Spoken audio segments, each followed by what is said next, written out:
On a hill behind a tree there is a house.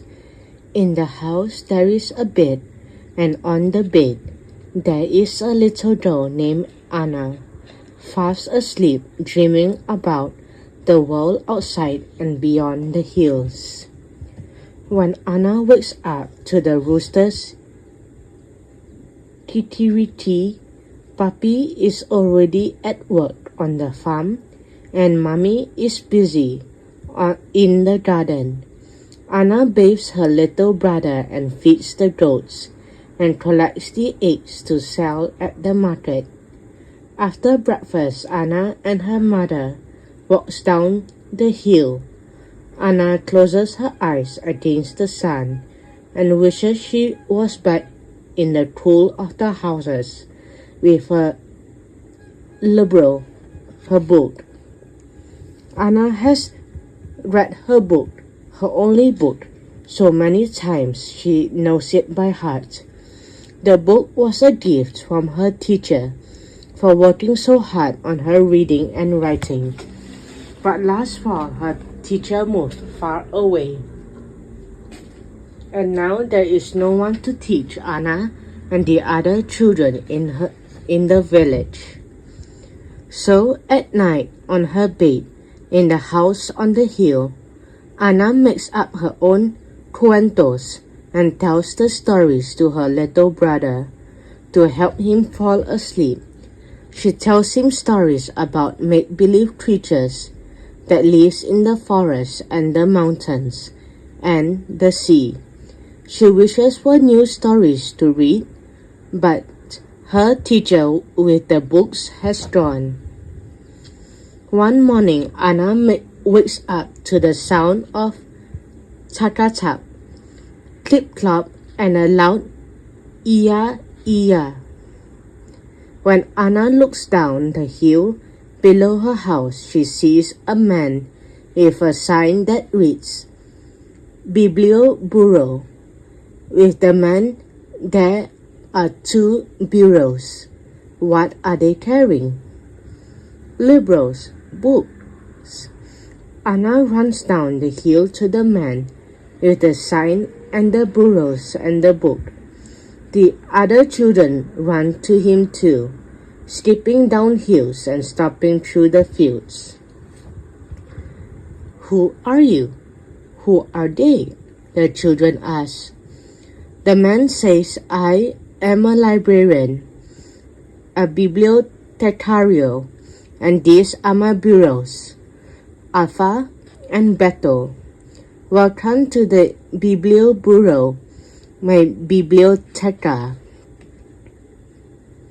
But Senor, Anna says, I thought libraries were only in big cities and buildings. Not this one, says the librarian. This is a moving library.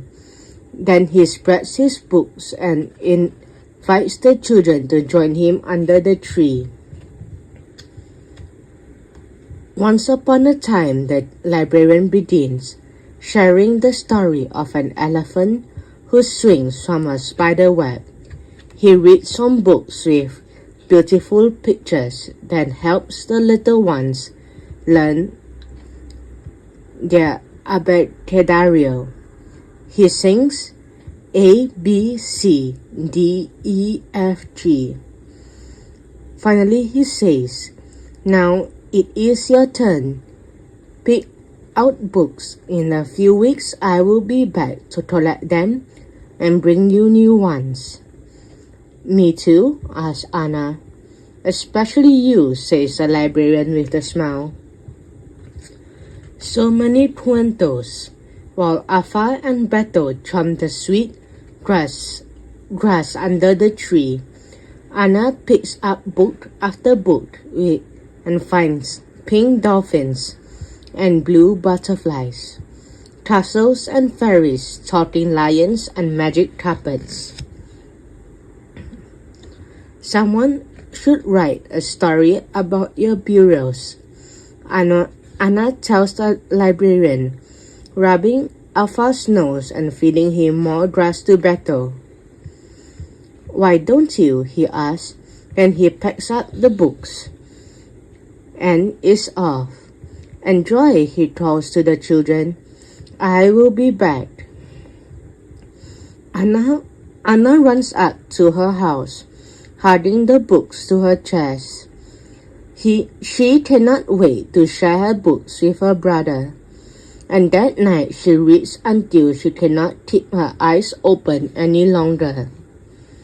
Each morning, Anna does her chores and reads, and looks out her window.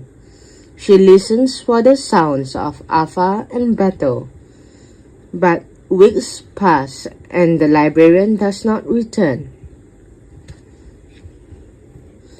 When will he come back? She asks her mother, who smiles and says, Go read, Anna. When will he come back? She asks her mother, who smiles and says, Go draw, Anna. When will he come back? She asks her mother, who smiles and says, Go write, Anna. When will he come back? She asks her mother, who finally says, Go to bed, Anna. One night, Anna dreams she is flying over her country on a butterfly's back. In her dream, she crosses mountains and oceans and rivers and jungles, bringing stories everywhere she goes. Stories fly from her mouth and fingers like magic, falling into the hands of the children waiting below. When Anna wakes up, she misses Alpha and Battle and the Biblioburro's books. She remembers that the librarian told her that she could write a book, and so with paper and strings and colored pencils, she does. Finally, just when Anna thinks she never sees the Biblioburro again, she wakes up to Ear, and children yelling. She runs down the hill with her library books and a special surprise of her very own. I wrote this cuento for you, she says. Que bueno, the librarian says, and then he reads her story to the children under the trees.